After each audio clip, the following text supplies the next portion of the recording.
ខ្ញុំជាអ្នកប៉ាំងកង់ស្មងត្រង់ព្រោះចង់មានស្នេហ៍លួចស្រឡាញ់កូនគេ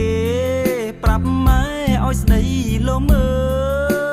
លក្រែងលោនាងព្រមខ្ញុំត្រេកអរមិនស្ទើរកាន់ដៃបណ្ដាគេចោលមើលពេញស្រុកខំប៉ះកង់យូរហើយម៉ែអើយអាណិតកូនផងព្រោះតែគ្រានេះម្ដងកូនដកចិត្តមិនរួចទេព្រមតាមកូនទៅសូមអង្វរណាម៉ែបាននាងធ្នមថែគ្រាន់មើលម៉ែដល់ចាំជរីនៅចាំអីម៉ែអើយលឿនទៅបើទ្រាំនៅក្រែងនាងបានគេប្រាំងប៉ាំងកង់សន្សំច្រើនខែមិនទៅទេកូនខ្សែសងខា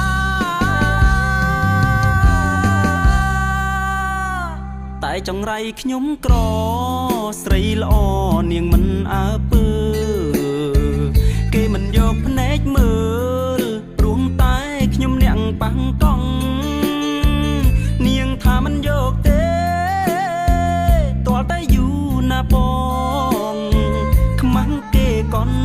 ឡងព្រោះនួនអងនាងមិនបែតៃឈប់ប្រាថ្នាខ្ពស់ហួសនិស័យបើអត់លុយកំតន់អាចចង់ស្រីណាក្បែរបែងប៉ាំងកង់ស៊ីមិនគ្រាន់ចង់ស្រឡាញ់កូនគេ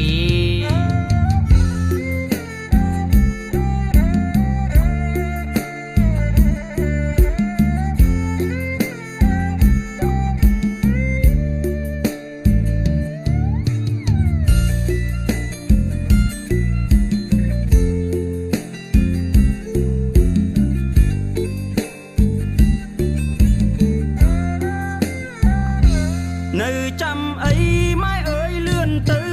បើទ្រាំនៅក្រែងនាងបានគេប្រាំងប៉ាំងកង់សន្សំច្រើនខែមិនទៅទេកូនខ្សែសងខា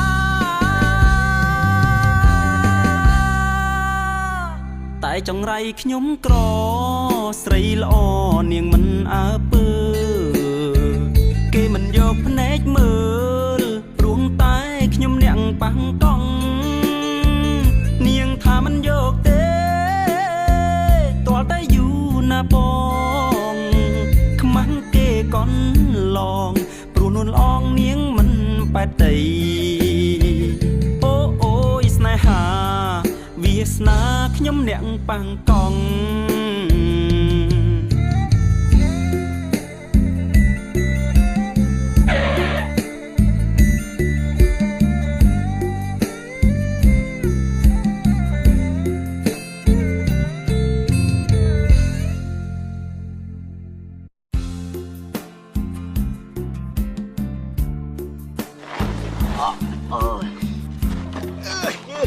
ហើយជិះម៉ូតូព្រឺគ្មានមើលអីទេអាតាន់តំថ្មដួលចង់បាច់តែអញ